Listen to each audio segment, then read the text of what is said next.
मैं engineer Asif sir आप सभी का तहे दिल से स्वागत करते हैं और दुआ करते हैं आप सभी जहां होंगे अच्छे होंगे। अभी आप लोगों से आरआरबी ग्रुप डी से रिलेटेड बात होगी। जो भी छात्र फॉर्म भर दिया या फॉर्म भरेगा वो जल्दी से फॉर्म को फिलअप कर दे, जो अभी तक फॉर्म नहीं भरा हुआ। और जिस छात्र की तैयारी बढ़िया है, बढ़िया कॉन्सेप्ट है, उसको केवल प्रैक्टिस करने की जरूरत है, कोई बैच पढ़ने की जरूरत नहीं है। वो निःशुल्क हम प्रैक्टिस कराएंगे आपको, math, reasoning, science, current affair, सारी चीजों की प्रैक्टिस कराएंगे। लेकिन जो स्टूडेंट हमको तैयार होना है, हमको रेडी होना है, हमारा कंसेप्ट क्लियर नहीं, उसके लिए ऑनलाइन और ऑफलाइन दोनों बैच हम शुरू कर रहे हैं। तो जितना भी जल्दी हो सके आपको डिस्क्रिप्शन बॉक्स में डिटेल मिल जाएगा, आप संपर्क करिए, ऑनलाइन या ऑफलाइन बैच को शुरू करिए। तो आरआरबी ग्रुप डी से रिलेटेड कुछ बात करते हैं आपसे। देखो इसमें कुछ चीजें हैं तो आपको करना चाहिए।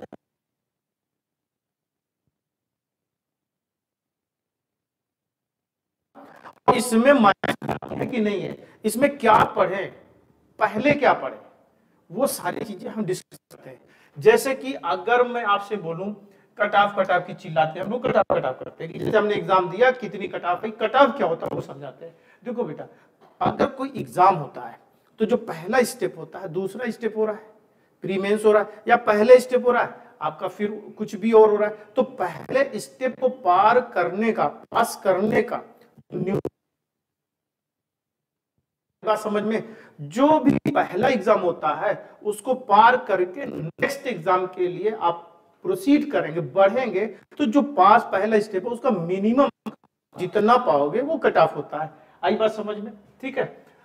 अब इसमें होता है कट ऑफ अंक आखिर हम लाते कैसे हैं, तो वो भी समझ लो।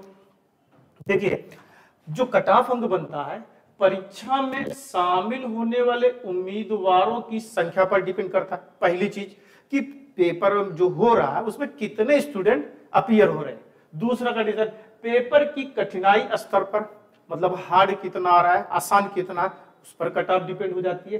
सीटों की उपलब्धता पर, मतलब कितने सीट है, नंबर ऑफ वैकेंसी कितनी है, उस सब पर डिपेंड होता है।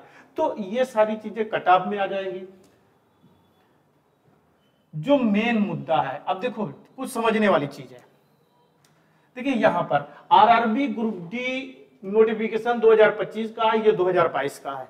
अब आप समझिए जब वक्त बढ़ता है तो जनसंख्या बढ़ती है, नंबर ऑफ कैंडिडेट्स बढ़ते हैं, तो सीट को भी ज्यादा होनी चाहिए थी। लेकिन यहां पर हो क्या रहा है, देखो 2022 में 1,03,769 सीटें थी जो नोटिफिकेशन आया था।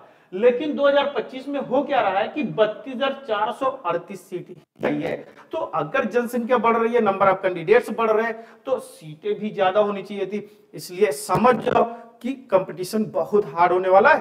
कट ऑफ जो पासिंग मिनिमम नंबर पाना चाहिए वो हाई होने वाला है। तो उसके लिए आप अपने आप को तैयार कर लो। डिफरेंस देख लीजिए, जो डिफरेंस है 3 गुना ज्यादा है, 3 गुना से ज्यादा है। आज जो नोटिफिकेशन है 2025 में वो 3 गुना कम है, लेकिन स्टूडेंट मेरे ख्याल से 3 गुना ज्यादा बढ़ गए होंगे। यहाँ पर विरोधाभास रहा है, ये नंबर ऑफ कैंडिडेट्स 3 गुना बढ़े होंगे लेकिन नंबर ऑफ सीट 3 गुना कम हो रही है। तो इसलिए कट ऑफ हाई होने वाली है, आपको अच्छे से प्रैक्टिस करना पड़ेगा। चलिए कुछ सिलेबस की बात करते हैं। देखो भी बच्चे, ये आपका सिलेबस है जो आरआरबी ग्रुप डी में आने वाला है। देखो सबको पता है, देखिए जनरल साइंस होता है, जैसे जीएस होता है, जनरल स्टडी होता है, तो यहाँ केवल जनरल साइंस पे बात होगी। तो इसलिए जो साइंस से जुड़ा हुआ स्टूडेंट है, जिसका इंटरमीडिएट में साइंस से बीएससी किया हुआ, बीटेक किया हुआ, तो उसके लिए तो जनरल साइंस तो आसान होगी। लेकिन जो स्टूडेंट 11-12 में साइंस साइड नहीं पढ़ा है, आर्ट साइड लिया हुआ है, बीए किया हुआ है, तो ऐसा नहीं उसके पास दिमाग की नॉलेज बहुत है, तो उसके लिए जनरल साइंस अच्छे से पढ़ना पड़ेगा, क्योंकि वो छोटी छोटी चीजों को तैयार करना है। ठीक है ना। तो आप अगर बीए किया हुआ, आपने बीकॉम किया हुआ, ठीक है, तो इंटर किया हुआ, जो आर्ट साइड से किया हुआ, तो आपके लिए जनरल साइंस पर मेहनत करने की जरूरत है, क्योंकि टोटल 25 क्वेश्चन आएंगे और 25 मार्क्स मिलेंगे। तो ये आपके लिए बहुत इंपॉर्टेंट है। पूरी जीएस नहीं पढ़ना, केवल जनरल साइंस पढ़ना है। मैथमेटिक्स की बात करेंगे तो आप हर जगह जो मैथमेटिक्स पढ़ेंगे 80%, 85% हर जगह सेम होता है। तो आपके लिए आसान है इसको स्कोर करना, अपने नंबर को बढ़ाना। मैथमेटिक्स बड़ा आसान होती है। रीजनिंग रीजनिंग में 30 क्वेश्चन आएंगे। देखिए रीजनिंग का जो सिलेबस होता है बहुत बड़ा होता है, ठीक है ना।